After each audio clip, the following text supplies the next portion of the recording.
Hello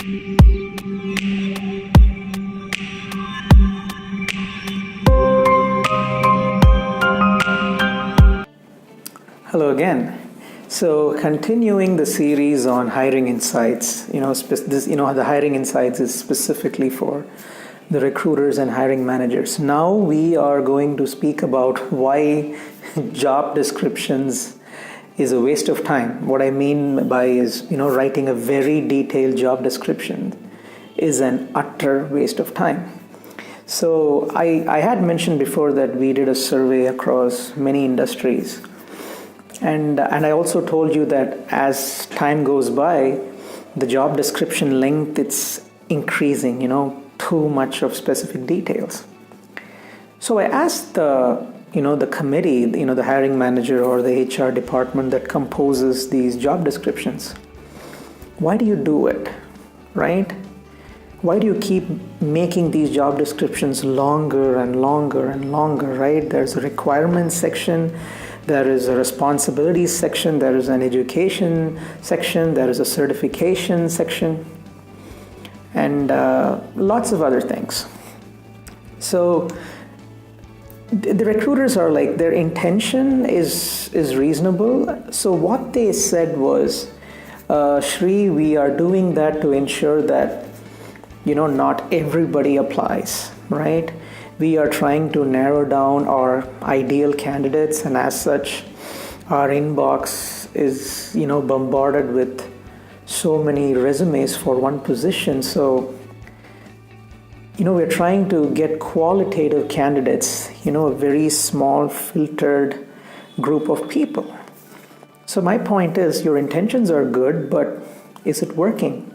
In reality, what happens is, this forms a vicious circle with no solution in the end. So let me explain that. So I told you, right, their intentions are good, the hiring department's intention in writing very detailed and long job description.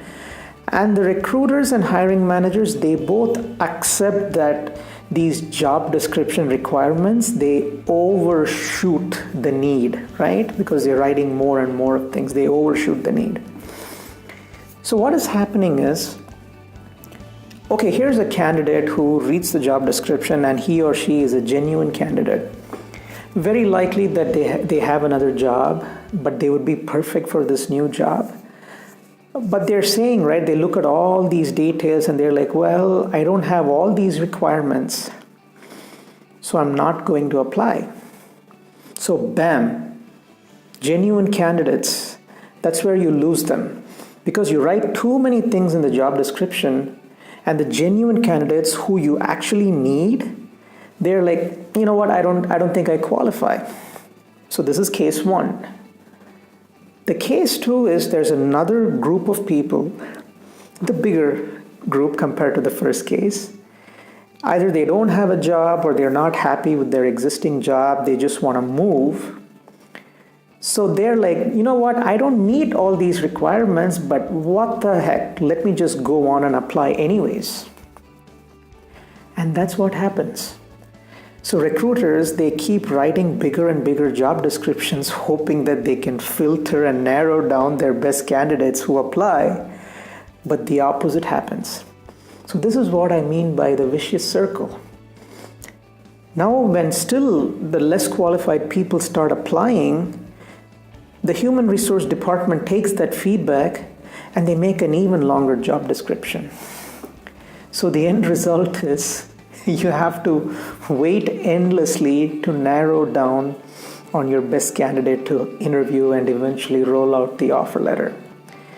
So if you look at these three videos where you saw so far, do you see where it's going?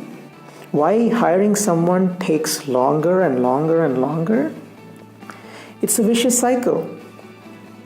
The perfect candidate syndrome, looking for the Superman candidate, the specific industry and education bias, and then really, really endlessly longer job descriptions. Again, the solution is still the same. Job descriptions really don't matter. You shouldn't really depend on technology too much. I'm sorry for repeating the same thing. please forgive me. There is no substitute for humans and humans interacting. There is a need now more than ever for humanizing talent sourcing. And if we did that, our efficiency in hiring candidates would be very efficient. So we have to look at other methods going forward. We'll keep talking.